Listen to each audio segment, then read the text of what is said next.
This is stuff that I keep on top of the mind every single day as a YouTuber. It's something I'm always mindful of because I'm constantly going through a rotation about how to improve each of these processes. Let's do this. What's up, y'all? It's John Masterly here, sharing with you strategies on how to become big on YouTube. All right, so you're a new YouTuber. Welcome to the game. Chances are you got a bunch of questions on like, what am I doing right? What am I doing wrong? And I can tell you right now, this video will save you the headache of questioning what to focus on. Because the list of things I'm giving you here are the things that almost every single new YouTuber gets wrong. Let's do this. All right, let's jump right into it. So the first thing that people seem to always not realize about YouTube is that if you really want to grow an audience, you have to focus on creating something that is of value to somebody. And I don't mean that you have to make it educational. It needs to be something that they want to watch, which means just creating a vlog about your life is a surefire way of going nowhere fast. You have to realize nobody knows who you are, so they don't really care about your day-to-day life.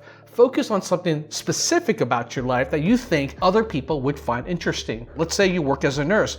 Share what your life is like as a nurse and track that type of audience. Which leads to my second thing that everyone doesn't realize is so important. You probably hear this from YouTubers all the time, which is you gotta pick a niche. Well, I actually think that's a wrong way to think about it. What's much more important is that you have to think about your target market, who you're going after. I get it. I don't mean just your age, your demographic, your gender. I mean much more specific than that. Let's take that nursing example, right? Let's say you work as a nurse. Well, chances are if you're gonna make a vlog about nursing, you're gonna attract people who are interested in that type of profession, who are interested about that type of life. So focusing on that then makes it a lot easier for you to think about what to say, what to present, and what kind of channel to build around initially. Now you can call that a niche, but generally speaking, people think of niches as something like, well, I'm gonna make cooking videos. And the problem with that is it's still very unclear who you're targeting. I mean, everyone eats, right? Young, old, everyone. It doesn't narrow it down enough. Making cooking videos about a specific type of cuisine or making a video about eating that specific type of cuisine, again, two different types of niches, different types of audiences. You need to go that much further and think about who is actually going to be watching your video. All right, the third thing I think is really important is that people don't realize like how much it takes to actually create something that's engaging. And what I mean by engaging, it's not just about higher production quality, because I actually think that's very secondary, right? The camera that you use and the microphone that you use, the lighting that you use. What's much more important is the personality that you're projecting. You really have to sell that. In particular sense that most people don't realize that when the camera is on and they just talk in their normal voice, it can come across as being very monotone. Have you ever heard the old saying like the camera adds 20 pounds? The camera also makes you look like a really boring person. And that's why you really have to bring your A game in terms of your personality the minute the camera is on. You have to project a lot more than usual. Now, projecting is just one technique. The other technique I think is actually really important that everyone seems to get wrong is how do you tell a story in your video? Now, what I mean by that isn't a literal version of telling a story, right? Anything that gets people from point A to point B is a form of storytelling. And if you don't have a good story, people are just going to drop off. Another form of progression could be like a top 10 list as an example. What you don't want to do is just ramble through your video, bringing up random different points. You really want to have structure so that people understand the most important points are up front or at the end, and that they're going to see a progression and be able to get through to that. All right, the one thing that I would say every single YouTuber gets wrong, even the ones that are really great in using Photoshop, and that is that their thumbnails are atrocious and they can't figure out why people don't watch their videos. Look, I get it. You want to be a content creator, right? You didn't join YouTube to muck around with Photoshop or any other sort of art program to create thumbnails. But the thing is that there are actually two metrics that really matter when you're a YouTuber. One is watch time, right? How many people actually watch your videos? How engaging you make your videos? The other one is click-through rate. The conversion of someone discovering your video for the first time and actually watching your video. And there's only a couple of things that really matter when it comes to driving a click-through rate. That is your thumbnail and your title. So if you don't pick good thumbnails and good titles, you're not going to get the views. Now, initially, I don't think you need to go learn a new piece of software just to be able to create better thumbnails, but just doing things like taking dedicated pictures specifically for your thumbnails, instead of just trying to capture a single frame from your video, goes a long way in terms of creating better quality thumbnails. Adding captions to your thumbnails, amping up some of the saturation so the colors pop, just using very clear pictures of people in it tend to convert better. All these different things here can dramatically improve the amount of views you get. In fact, when I started to really focus on improving my thumbnails, I was able to double the amount of views because of that. Now, when it comes to titles, I think there's something very important to think about here, right? You have to create titles that are appealing to humans, but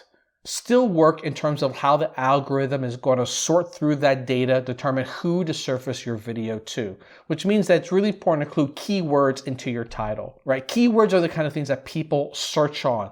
Keywords are the kind of things that the algorithm is going to determine, this is a food video specifically from this country, blah, blah, blah, blah, blah, blah. If you don't include that information, it makes it very difficult for YouTube to know who to recommend your video to. Now, if you've seen a bunch of really popular YouTubers, they may do some clickbait type of titles where they just simply say, I can't believe I did this in their video. Now, that can work if you already have a very big audience of subscribers who are likely to jump in and watch that video. But if you're someone who's relatively smaller, it is much more powerful to add keywords into your title because it helps you get new viewers into your ecosystem. Now, my final bit of advice here actually is about what type of things do you want to cover? What kind of channel do you want to build up? And I think actually one of the biggest mistakes new YouTubers do is say like, I am going to be this particular type of YouTuber. I'm going to be a gamer. I'm going to go down that lane. And the truth is, when you're starting off new, there's two things you just don't really have a good grasp of. One is you don't have a grasp of like what's hot in the marketplace to begin with. So just saying you want to do gaming means that you could do a bunch of different gaming stuff and not realize that actually it's Minecraft that's really popular now instead of Fortnite, and that you may want to double down on making more videos around that. And the only way you'll be able to figure that out is by making a lot of different kinds of videos up front. So my advice is always try a lot of different themes around a particular target market until you kind of figure out the right format, the right concept, the right subject matter that really catches on fire. And once it catches on fire, you start making a lot of that type of content. And the final thing is that you really don't know what kind of videos you like to make until you start making those kind of videos. Everyone has dreams of becoming a YouTuber or thinking, oh my goodness, this is what I'm going to love doing. Let's say traveling as an example. I'm a great example of someone like this. I thought initially I'm going to make a traveling channel. It's going to be a lot of fun. And then I realized the process of traveling while editing on the road, while planning everything out, actually turned my vacation into a nightmare. And I very quickly realized that in order to be successful as a travel channel, I have to be traveling, well, all the time. It can't just be like once a year I go on vacation type of thing. And so quite frankly, very quickly, I realized this was not sustainable for me. This is not a process I actually enjoy doing. Versus some of the other type of videos that I started to create around different types of niches, I've been enjoying them a lot more. And that's when the shift started to happen. It's less about traveling than say trying new things, exploring different types of cultures. Those nuances make a huge difference in terms of the kind of videos that you're going to produce. All right, y'all, I hope this advice has been very helpful for you to get off the ground. I've given advice to a couple hundred new YouTubers over the last couple of years. What I've realized is that there's a pattern here, a pattern of things that every new YouTuber gets wrong. Quite frankly, even if you got a pretty big YouTube channel, this is still just great advice to always keep on top of the mind. All right, y'all, make sure you subscribe if you love this type of content, and I will see you in the next video. Peace out.